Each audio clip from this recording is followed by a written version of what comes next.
देवी और सज्जनों, डॉक्टर बाबा साहब आम्बेडकर कहा करते थे कि भारतीय लोकतंत्र के बीच हमें पश्चिम के देशों से नहीं मिले, बल्कि उनका स्पष्ट उदाहरण भगवान बुद्ध के समय में गठित संघों की कार्यप्रणाली में दिखाई देता है। आज के उत्तर प्रदेश में स्थित कौशाम्बी और श्रावस्ती में प्राचीन काल में ही वैसी लोकतांत्रिक व्यवस्था के उदाहरण मौजूद थे जिनका उल्लेख डॉक्टर बाबा साहब ने संविधान सभा के अपने ऐतिहासिक भाषण में किया था।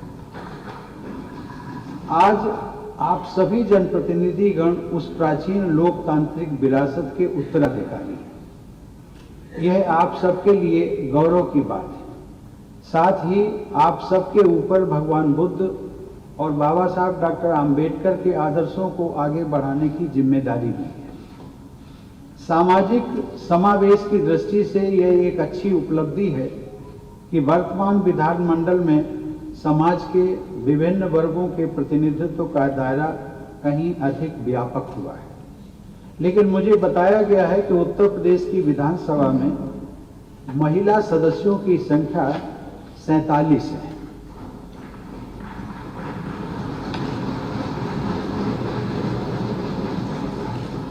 लेकिन इतनी संख्या से संतोष नहीं करना चाहिए।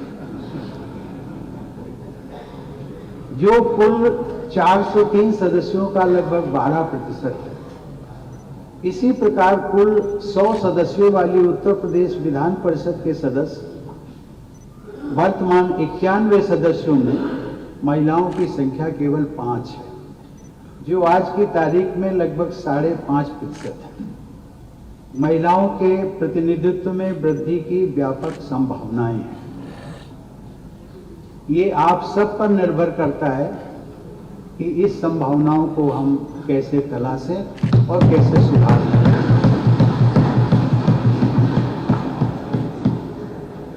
आदरणीय सदस्यगण, इतिहास के हर दौर में उत्तर प्रदेश एक अग्रणी राज्य रहा है।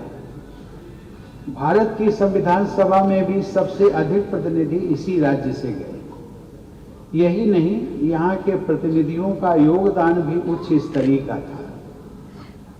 उन प्रतिनिधियों में पुरुषोत्तम दास टंडन, जवाहरलाल नेहरू, गोविंद वल्लभ पंत, हृदयनाथ कुंजरू, बीवी केसकर, पदमपत सिंघानिया, जॉन मथाई, हसरत मोहानी, श्रीमती कमला चौधरी, आचार्य जेवी कृपलानी, महावीर त्यागी, श्रीमती पूर्णिमा बनर्जी तथा रफ़ी अहमद किदवई जैसी अनेक प्रतिभाएं शामिल थीं, जिनमें कुछ के ही नामों का उल्लेख मैंने किया है। उत्तर प्रदेश विधानमंडल के जिन गलियारों में आप सभी जनप्रतिनिधिगण का आना जाना होता है, वहीं आप सबके यशस्वी पूर्ववर्ती आते जाते थे। आपके उन पूर्ववर्ती जनप्रतिनिधियों में आज़ादी के पहले वर्ष 1937 तथा 1946 में गठित दोनों विधानसभाओं के अध्यक्ष राजर्षि पुरुषोत्तम दास टंडन से लेकर गोविंद वल्लभ पंत, डॉक्टर संपूर्णानंद, सुचेता कृपलानी, चंद्रभानु गुप्त, चौधरी चरण सिंह, कमलापति त्रिपाठी, हेमवती नंदन बहुगुणा, नारायण दत्त तिवारी, विश्वनाथ प्रताप सिंह तथा कल्याण सिंह जैसी दिवंगत विभूतियां शामिल हैं। इस क्रम में मुलायम सिंह यादव जी और बहन मायावती जी की भूमिकाएं भी उल्लेखनीय हैं, जिन्होंने वर्षों तक इस राज्य को कुशल नेतृत्व प्रदान किया तथा जिनका राज्य के विकास में महत्वपूर्ण योगदान रहा है। राष्ट्रव्यापी राजनीति के संदर्भ में उत्तर प्रदेश के लिए इससे बढ़कर गर्व की बात क्या हो सकती है कि इस राज्य से लोकसभा के लिए निर्वाचित सांसदों में से 9 प्रधानमंत्रियों ने अब तक देश को नेतृत्व प्रदान किया। जवाहरलाल नेहरू के रूप में देश को पहला प्रधानमंत्री तथा इंदिरा गांधी के रूप में प्रथम महिला प्रधानमंत्री देने का गौरव भी उत्तर प्रदेश को ही जाता है। आदर्शों पर आधारित राजनीति व जनसेवा के प्रति 2 पूर्व प्रधानमंत्री लाल बहादुर शास्त्री और अटल बिहारी वाजपेयी भी उत्तर प्रदेश से ही सांसद चुने गए।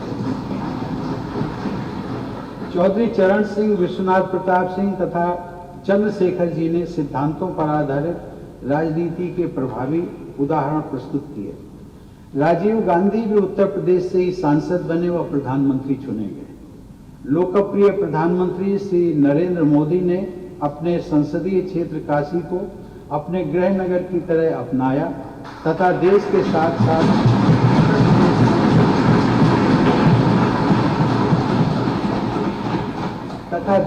साथ साथ उत्तर प्रदेश के चौमुखी विकास को नए आयाम प्रदान किए। अपनी विचारधाराओं तथा नैतिक आदर्शों से उत्तर प्रदेश ही नहीं बल्कि पूरे देश की राजनीतिक व सामाजिक सोच पर अपनी अमिट छाप छोड़ने वाले डॉक्टर राम मनोहर लोहिया और पंडित दीनदयाल उपाध्याय उत्तर प्रदेश की ऐसी विभूतियां रहे हैं जिनके जीवन चरित्र से प्रत्येक जनप्रतिनिधि को बहुत कुछ सीखना हो। उन दोनों महान विभूतियों ने अपनी विचारधाराओं से केवल उत्तर प्रदेश ही नहीं अपितु व्यापक स्तर पर राजनीतिक संस्कृति को भी परिभाषित किया। देवियों और सज्जनों, आरंभिक दौर में उत्तर प्रदेश विधानमंडल के प्रायः सभी सदस्य स्वाधीनता सेनानी हुआ करते थे। उन्होंने स्वाधीनता संग्राम के दौरान आत्मसात किए गए अपने आदर्शों को स्वाधीनता के बाद भी अपने राजनीतिक जीवन में बनाए रखा।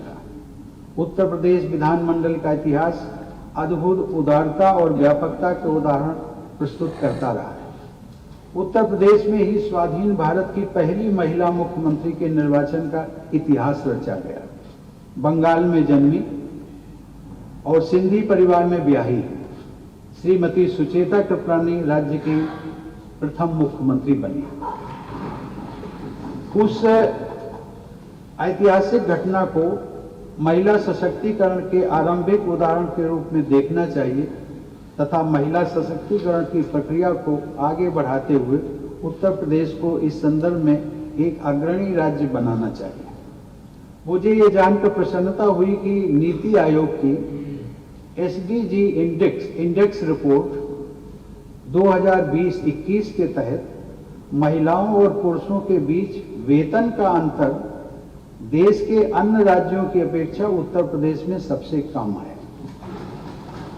यह जेंडर इक्वालिटी का एक महत्वपूर्ण मानक है। इस उपलब्धि के लिए मैं उत्तर प्रदेश की सरकार को साधुवाद दूंगा। खाद्यान्न उत्पादन में उत्तर प्रदेश का भारत में पहला स्थान है। इसी प्रकार आम, आलू, गन्ना व दूध के उत्पादन में भी उत्तर प्रदेश देश में प्रथम स्थान पर है।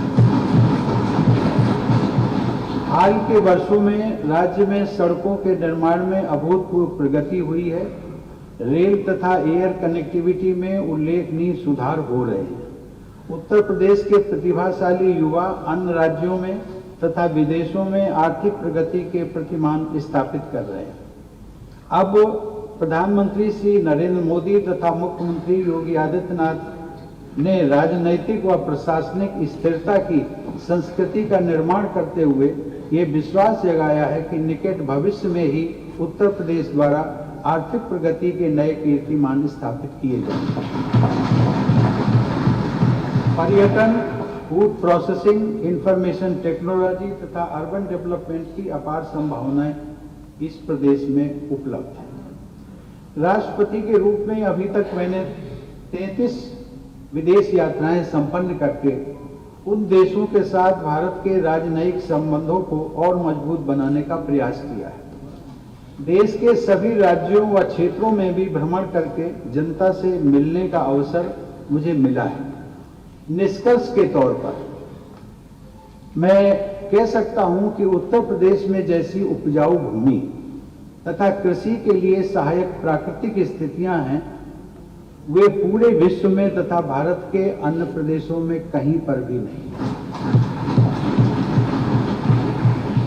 अतः कृषि के क्षेत्र में उत्पादन के साथ साथ उत्पादकता पर तथा कृषि आधारित उद्यमों पर और अधिक ध्यान देकर राज्य की आर्थिक स्थिति में बहुत बड़े बदलाव किए जा सकते हैं।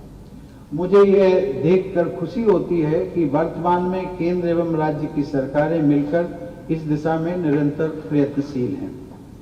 प्रिय जनप्रतिनिधिगण, जिस प्रकार केंद्र में राष्ट्रपति तथा दोनों सदनों को मिलाकर विधायिका का गठन होता है, उसी प्रकार राज्यों में भी राज्यपाल तथा सदनों को मिलाकर राज्य की विधायिका का गठन होता है। यह एक सुखद संयोग है कि उत्तर प्रदेश की पहली राज्यपाल महात्मा गांधी की शिष्या श्रीमती सरोजिनी नायडू थी और वर्तमान में यहाँ की राज्यपाल निष्ठावान जन सेविका श्रीमती आनंदीबेन पटेल। विधानमंडल को कर्मठ महिलाओं का मार्गदर्शन मिलना सामाजिक प्रगति में बहुत सहायक होता है। ऐसे ही कुछ और यूजफुल वीडियोस के लिए सब्सक्राइब कीजिए हमारे चैनल महानगर मेल न्यूज को और अपने दोस्तों से इस वीडियो को शेयर करना ना भूलें। लाइक जरूर करें और साथ ही प्रेस करें बेल आइकॉन ताकि आपको मिल सके हमारे हर न्यू वीडियो का नोटिफिकेशन।